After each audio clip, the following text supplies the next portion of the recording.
भगवान मिल सकते हैं इस तन से। और आप देखिए कि इसकी सफलता भी तभी है, आप किसी भी योनि को प्राप्त होंगे तो उसमें कोई आपका मतलब नहीं है, पर सफलता आपने मानव तन को धारण किया, तो आपने श्री कृष्ण की प्राप्ति कर ली, आपने भगवान की प्राप्ति कर ली, तो आपका मानव तन पाना सफल हुआ। और अगर आप यही करते रहे, आप और हम, कि हम केवल पशुओं की भांति ही कार्य कर रहे हैं, तो आप फिर जानिए कि इस तन की कोई महिमा नहीं है। क्योंकि अगर वास्तविक रूप से भगवान की जो प्राप्ति कर लेता है तब तो ये सुर दुर्लभ है, और नहीं तो फिर तो ये क्या है, ये भरण पोषण का ही तो साधन है। जैसे और अनेक पशु पक्षी पाल रहे हैं वैसे हम भी कर रहे हैं, हमें मानव तन मिल गया। आप किसी से पूछिए तो वो कहेगा कि कोई इसमें मानव तन की खास महिमा तो नहीं है। तो आप देखिए कि क्यों गाया, वो इसीलिए गाया गया, सुर दुर्लभ इसीलिए कहा गया कि देवताओं को भी भगवान की प्राप्ति नहीं हो सकती। भगवान की प्राप्ति किसी भी योनि में नहीं की जा सकती, केवल मानव योनि ऐसी है जिसमें भगवान मिल सकते हैं, जिसमें भगवान के मिलने की संभावना है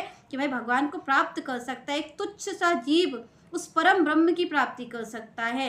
एक तुच्छ सा जो जीव है, जिसकी कोई सामर्थ्य नहीं है, जिसकी कोई इस माया से निकलने की कोई भी, आप देखिए कि किसी और योनि में आप और हम जाएं तो हमारी कभी, ये मान लीजिए कि कभी कोई भी ऐसी संभावना नहीं है कि भगवान की प्राप्ति कर पाएंगे, क्योंकि यहाँ पर 84 लाख योनियों को गाया गया। इसीलिए सदग्रंथों